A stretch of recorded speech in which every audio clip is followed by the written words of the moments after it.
Well, hey everyone, welcome back. My name is Scott, and this is Nathan, and this is, as far as we know, this is video number 100! Woo!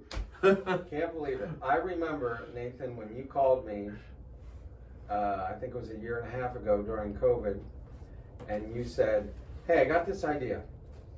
Why don't we read books, post videos? And I'm like, interesting. I wasn't sure. I'm just being honest. Yeah. I wasn't sure about it. And now we've done 100. And that's since maybe January? It was last year, January or That we started. Something like that. But you know what? I can honestly say, not just because of the book that we're doing, Yeah. but we have grown closer together because of it indeed. too. I mean, they have prompted some major conversations Yes, they between the two of us. So we are pressing through the 7 levels of intimacy because remember, this is applicable to married couples, of course, yes, but to any two people. yeah, So we're excited, we are excited and because we're finishing the book off today too. and not only that, this is a video that some of you are watching. Maybe you're watching number 100, but you're tuning into us for the first time. Yes. And we are finishing the book off today. We're laughing because, you know, We're just two guys trying to figure it out. we learn things along the way for sure. Yes, we do. Oh boy. So this is chapter 16. Yes, chapter 16. And we were just also acknowledging the fact that in the audiobook, it's slightly different than the paperback or Yes. well, the hardcover. Yes. He must have added in a chapter somewhere, but either way, Great book. it is a great book. So, chapter 16, don't just hope. Don't just hope. Don't just wing it. So he gives some, as you can imagine, last chapter gives some summary.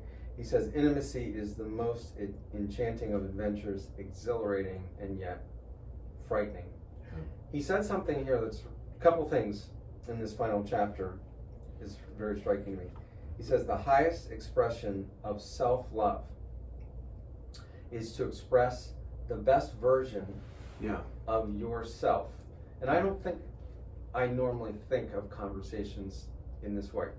The highest version of self-love is to express the best version of yourself to the other person. Yeah, I mean, think about it. In the last chapter, we talked about writing those down.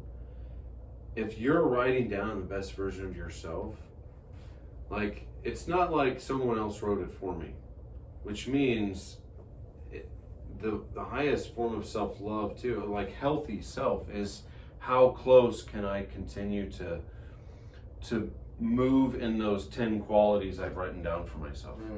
And let's face it, if I break that, if I decide not to, that is on me. It's not like someone's written down a definition of myself that you know I don't agree with. That's right. You know.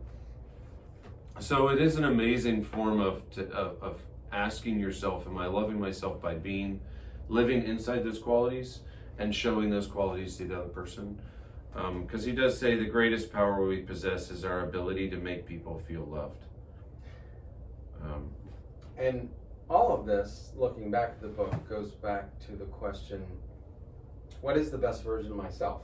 Yeah. And not to be patronizing, but I loved when you took our staff through the strengths. Yeah. The strengths finder.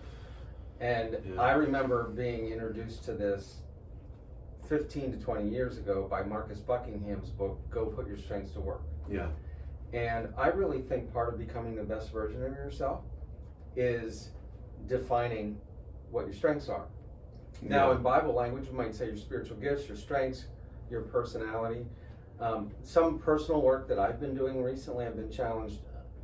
Do you accept yourself? Now, Yes. this can sound very self-serving in a negative way, but at some point, let's be honest. Yeah. Most people, and I enjoy counseling, and in counseling you're trying to invite change. Yeah.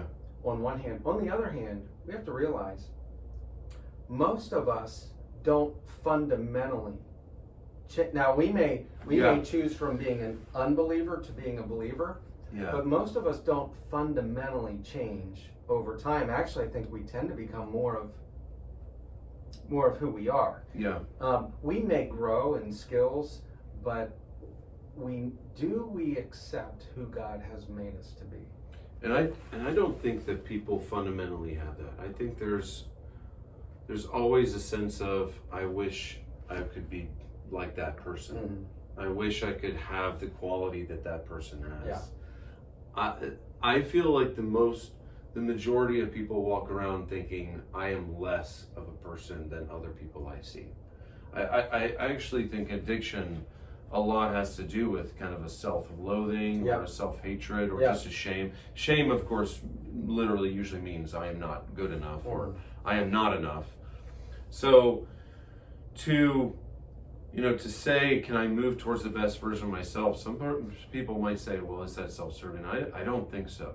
I think it's the simple statement of, that's who I am. That's who I believe God made me to be, and I'm agreeing with God by walking in those qualities. Mm-hmm. Yeah, we might say, I think of John 10:10, Christ said that he came that we might have life to the full. Right. That doesn't mean everything works out exactly the way we think or even the way we think, but it does mean we live in a sense of fulfillment, that God's created us with intention and with purpose, and we embrace that. And again, I really recommend jumping to another book. I call it the Clifton Strengths Finder, but I think it's called Strengths. And they do call it Clifton Strengths. Strengths Finder is another word. I mean, I see the book on your shelf. It is called Strengths Finder. I recommend that too, because it's a way to acknowledge your gifts, especially if you don't feel like your gifts are as good as other ones. And I think that actually is, I think there's a humility to it too, myself, to say God made these gifts, and I should really acknowledge them the way that God acknowledges them, in a good light. I mean, He did say that He did call us good when we were made. So I tend to look at it as a real faith step to move towards the best version, and to acknowledge that relationships do that for us too. If I say, I really think I'm a loving person, well, I can't do that in isolation. No. So no matter what relationship I have, it's going to challenge me in the way I love. Scott has different love languages than other friends I have. So it's going to challenge me to grow. Mm-hmm. And I think that's a real big pursuit of the book itself. I mean, he says, don't just hope, although I think of Hebrews 11, and in that verse is saying hope is like things you're certain of. And I think that, I mean, he's basically saying, don't just wish for it. That's right. Yeah. Don't just wish that it could happen to you. Put your hope and put your belief and put your decision to it, into action, to be the best version of yourself, and to know that in relationships, that's the goal too. Yeah, and this is all in this chapter 16. The context is of a guy named Peter. Yeah. And he's watching another man relate, right? At the airport. So they're at the airport, and he's watching this man who is. They're walking out the security gate, and he happens to be standing there when the other man is walking up to his family. Yes. And this man takes the time to say to his teenage son, I'm really proud of the man you're becoming.